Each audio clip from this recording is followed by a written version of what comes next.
Assalamualaikum warahmatullahi wabarakatuh. Suatu hari nan cerah, Amirul Mukminin Muawiyah bin Abi Sufyan kedatangan tamu laki-laki bertubuh kecil, berkepala botak, berdagu miring, berkacamata, bermata cekung, dan kedua kakinya cacat. Kepada lelaki itu Muawiyah berkata, "Setiap aku ingat perang Siffin dan Anda memihak kepada kubu Ali bin Abi Thalib, maka sesuatu yang terpendam dalam hatiku terus terngiang hingga aku mati." Lelaki itu lantas menjawab, "Demi Allah wahai Muawiyah, rasa benci yang Anda rasakan itu juga masih aku rasa. Dan pedang yang kami pakai untuk melawan Anda masih ada di tangan. Jika Anda maju satu jengkal, kami akan maju beberapa jengkal. Jika Anda maju dengan berjalan, kami akan maju berlari. Demi Allah, aku kesini bukan meminta belas kasih Anda. Tidak pula gentar kepada Anda.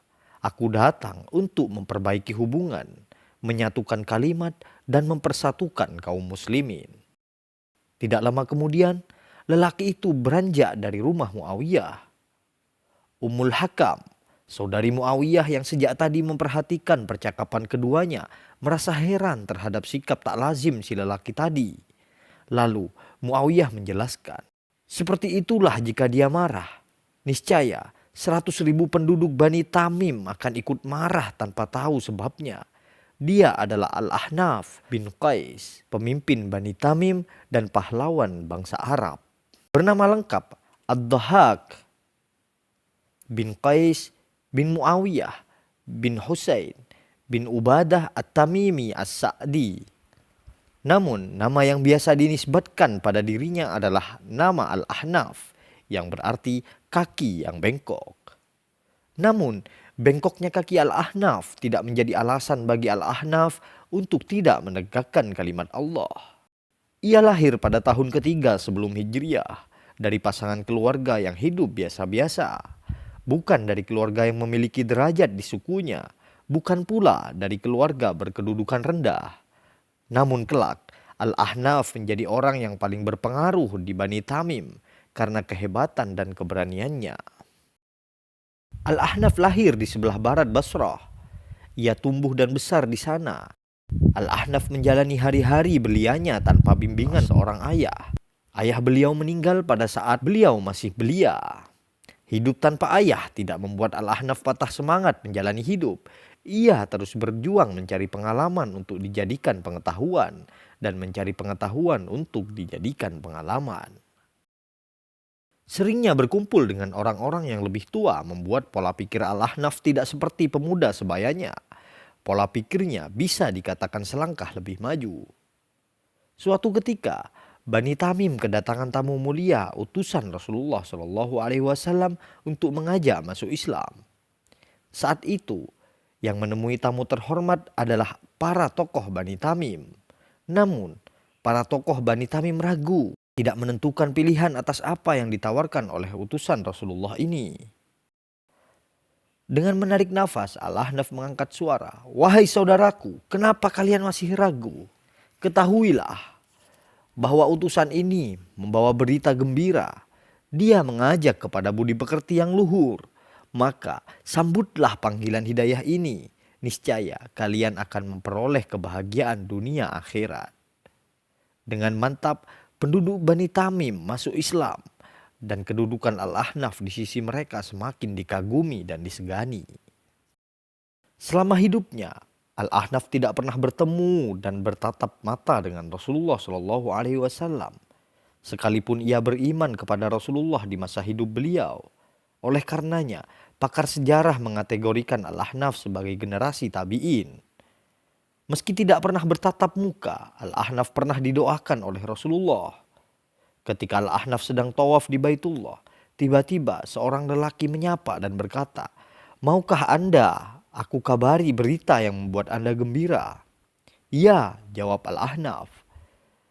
"Ingatkah Anda ketika aku menjadi utusan Rasulullah mendatangi perkampungan Anda guna menyebarkan Islam, kemudian Anda mengatakan sesuatu yang membuat penduduk Bani Tamim memeluk agama Islam?" Tanya si lelaki. "Ya, aku ingat," jawab Al-Ahnaf. Lelaki itu kemudian melanjutkan ceritanya.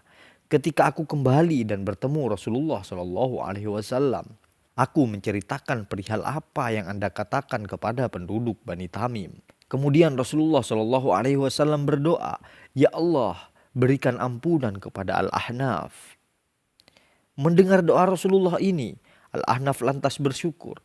Tidak ada satupun amalan yang aku harap selain doa Rasulullah ini pada hari kiamat kelak. Di samping cerdas mengolah kata, Al-Ahnaf juga jago dalam medan perang.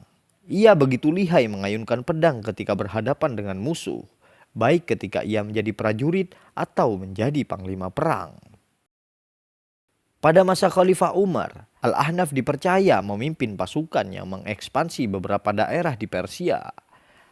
Al-Ahnaf pula lah yang mengusulkan kepada sang khalifah untuk terus menginvasi kota-kota di Persia demi mengejar Yazdajerd, raja terakhir Persia yang kabur usai kekalahan pasukannya di Qadisiyah. Khalifah Umar semula memerintahkan pasukan Islam agar fokus menangani daerah-daerah yang ditaklukkan dan menghentikan invasi ke kota-kota lain. Namun, beliau berubah pikiran oleh pendapat Al-Ahnaf yang terbukti lebih tepat di kemudian hari.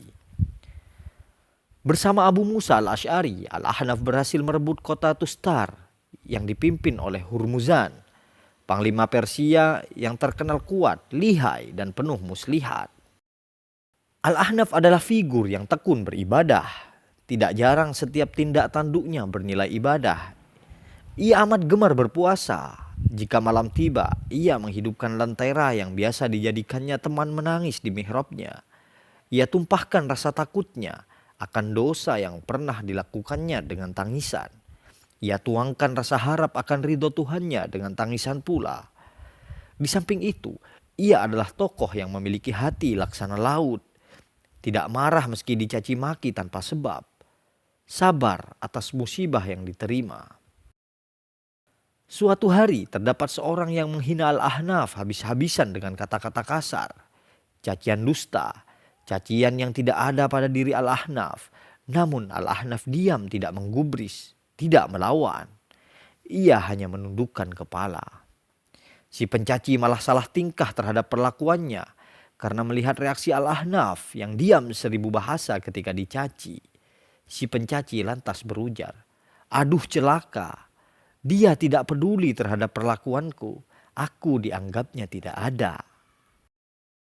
Dalam kesempatan lain, ketika Al-Ahnaf sedang pulang seorang diri di jalanan Basrah, tak disangka ada seorang yang mencaci Al-Ahnaf dengan kata-kata pedas yang menusuk hati. Namun, Al-Ahnaf tidak menghiraukan si pencaci. Ia diam dan terus berjalan tanpa menoleh pada cacian itu. Si pencaci terus mencaci dengan kata-kata cacian yang tidak ada habisnya selama perjalanan. Ketika Al-Ahnaf hampir memasuki perkampungan Bani Tamim, Al-Ahnaf pun berkata, "Wahai putra saudaraku, jika di hatimu masih tersimpan unek-unek terhadapku, maka keluarkanlah semuanya. Sebab jika salah seorang dari kaumku mengetahui cacian yang Anda ucapkan, maka mereka akan menghajar Anda tanpa ampun." Itulah dia kisah Al-Ahnaf bin Qais. Mudah-mudahan bermanfaat. Wallahu a'lam bishawab. Wassalamualaikum warahmatullahi wabarakatuh.